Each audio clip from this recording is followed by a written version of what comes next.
We were 7 brothers and 3 sisters. మరి మేమందరము కూడా 7 అన్నదమ్ములము 3 అక్క చెల్లెలు ఉన్నారు. And my parents. మా తల్లిదండ్రులు.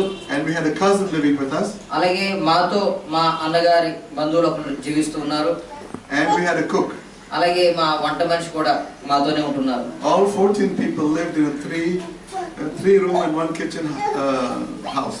మరి మేమందరం కూడా 14 మంది ఒక చిన్న ఇంటిలో జీవిస్తూ ఉన్నాము. So basically there was no privacy. మరి మాకు రహస్య స్థలాలు ఏమీ లేవు. Everybody was in the home all the time. ఎందుకంటే ఇంట్లో ప్రతి ఏదో ఒక సమయంలో అందరూ ఎవరో ఒకరు ఉండేవారు కాబట్టి రహస్య స్థలాలు మాకు ఉండేవి కాదు. I'm just telling you the atmosphere. అంటే అక్కడ ఉన్న వాతావరణం గురించి మీకు నేను వివరిస్తూ ఉన్నాను. So when I was growing up, I found out that my father was not a very happy man. అయితే నేను ఎదుగుతూ ఉన్నప్పుడు నా తండ్రి గారి విషయంలో చాలా బాధపడేవాడిని, సంతోషం ఉండేది కాదు నాకు. He was actually very cruel. ఆయన చాలా మూర్ఖుడండి. And so anytime me or my brothers or my sisters did something wrong, he became angry and he would beat us up. నేను గాని నా అన్నదమ్ములు గాని అక్క చెల్లెలు గాని ఎవరైనా తప్పు చేస్తే మాత్రం బాధేయడమే. His favorite way of beating us up was to take off his shoe and hit us with shoes. కాబట్టి ఆయనకి నచ్చిన విధమైన శిక్ష ఏమిటి అంటే బూటు తీసుకుని కొట్టాడు. So as I was growing up, my father was the president of the local religious body. మరి నేను ఎదుగుతూ ఉన్నాను. అయితే మా నాన్నగారి హోదా ఏమిటి అంటే సిక్కు మతములో గురువులకు మత గురువు అన్నమాట. So I always had a problem with him. కాబట్టి ఎప్పుడు ఆయనతో నాకు ఒక సమస్య ఏర్పడేది. He wanted me to go to worship with him. My mother wanted me to go to worship with them.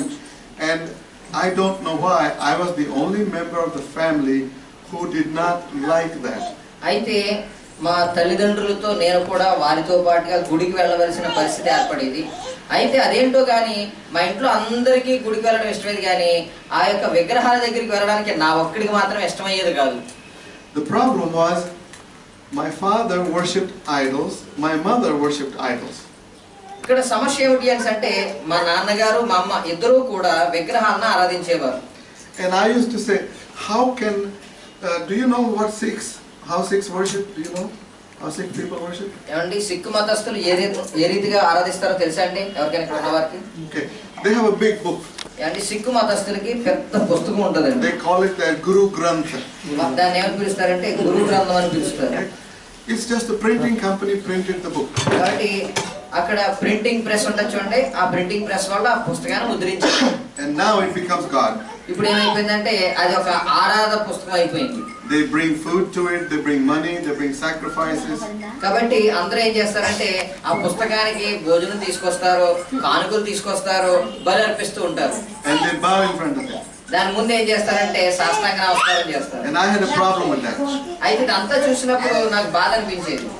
And my mother used to go to various temples, Shiva temple, Vishnu temple, Hanuman temple. మా తల్లిగారు అయితే శివుడి గుడికి, విష్ణు గుడికి, అలాగే హనుమంతుడి గుడికి కూడా వెళ్ళిపోయేది. I had a problem with that too. దాంతో కూడా బాధ అనిపించేది నాకు. I said, how can see? Okay, I'll give you an example. మీకు ఉదాహరణ చెప్తాను.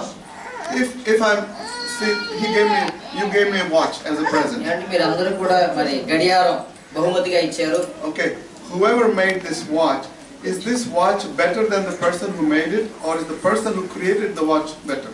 ఏమండి ఇప్పుడు మీరు ఇచ్చిన గడియారం గొప్పదా, ఈ గడియారాన్ని తయారు చేసిన వ్యక్తి గొప్పవాడా? Right. So using this same logic, same principle, I said to my father, if somebody made this idol, made this statue from clay or wood or metal, and you call it God, so the person who made it is bigger than this statue because he makes gods.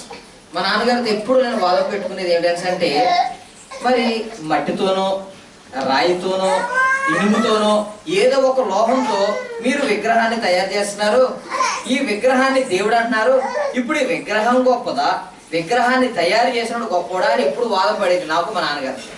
So I said, if I can make this and it is God, that means I'm making God. So I am better than God. Why do I need God then? If I'm already better than God, I can make gods. నేను అనేవాడిని, నేనే కనుక దేవుణ్ణి తయారు చేసేయగలిగితే దేవుడి కన్నా నేనే గొప్పవాడిని కదా, అప్పుడు మళ్ళీ ఆరాధించడానికి నాకు దేవుడు ఎందుకు అనేవాడిని. So why do I need God? Because I can make God. కాబట్టి నేను దేవుడిని నా చేతులతో నేనే తయారు చేస్తాను కాబట్టి నేను ఆరాధించుకోవడానికి ఇంకో దేవుడు నాకెందుకు అనేవాడిని. And he used to beat me up. He says, do as I say, don't argue. ఎప్పుడైతే ఈ మాటలు నా తోడంట వెడుతున్నాయో వెంటనే మా నాన్నగారు బూట్ తీసేసి కొట్టేయడం, నేనేం చెప్తే అది చేయాలి, అంతే తప్పించి ఎదురు మాట్లాడడానికి లేదనేవారు. See, I have logic. None of my family members complained, but I am the only one who would argue with him. I said, I cannot worship this. It is not God. నాకు విచక్షణ జ్ఞానం ఉంది కాబట్టి మా ఇంట్లో అందరూ కూడా మా నాన్నగారు ఏం చెప్తే అది చేసేవారు. ఆలోచన శక్తి ఉండదు కాదు, పెద్దవాళ్ళు చెప్తున్నారు చేసేది. కానీ నేను మాత్రం ఎప్పుడు మా నాన్నగారితో వాదం పెట్టుకుంటూనే ఉండేవాడిని. So I used to get beat up all the time. కాబట్టి మిగిలిన వాళ్ళ కన్నా ఎప్పుడు దెబ్బలు నాకే పడేవి. I would not learn. Anyway, that's how I was growing up. కాబట్టి ఈ విధంగా నేను ఎదుగుతూ ఉన్నాను. But I did not know where God was. అయితే ఇలా ఎదుగుతున్నాను కానీ దేవుడు ఎక్కడ ఉన్నాడో నాకు తెలియదు. But I knew there has to be God. కానీ ఒకటి మాత్రం వాస్తవం, దేవుడు మాత్రం అనేవాడు ఉన్నాడు, ఎక్కడో ఉన్నాడు. I said, God made us. దేవుడు మనలను తయారు చేశాడు. He is so much better than us. కాబట్టి మనకన్నా దేవుడు బలవంతుడు. How can we make God? మనం దేవుడిని ఎలా తయారు చేయగలము? But this always got me in trouble. ఎప్పుడు కూడా ఇదే మదిలో నాకు కలిచివేసేది. So I was growing up in such a family. కాబట్టి ఇలాంటి కుటుంబ వాతావరణంలో నేను ఎదుగుతూ ఉన్నాను. My father had a shop making eyeglasses and many other things. మా నాన్నగారికి కళ్ళజోడు షాప్ ఉండేదండి, అందులో మేము కళ్ళజోడు తయారు చేస్తాం. My job was to go open the shop every morning at 8 o'clock. నా యొక్క పని ఏమిటి అంటే ఉదయమే 8 గంటలకి కొట్టు తెరవాలి and close it at 10 o'clock at night. రాత్రి 10 గంటలకి కట్టేయాలి. One day I was sleeping and all of a sudden I wake up with serious pain on my cheek. ఒకనొక దినాన అలసిపోయి నిద్రిస్తున్న నాకు చెల్లుమని చెంపదెబ్బతో మా నాన్నగారు నిద్రలేపారు.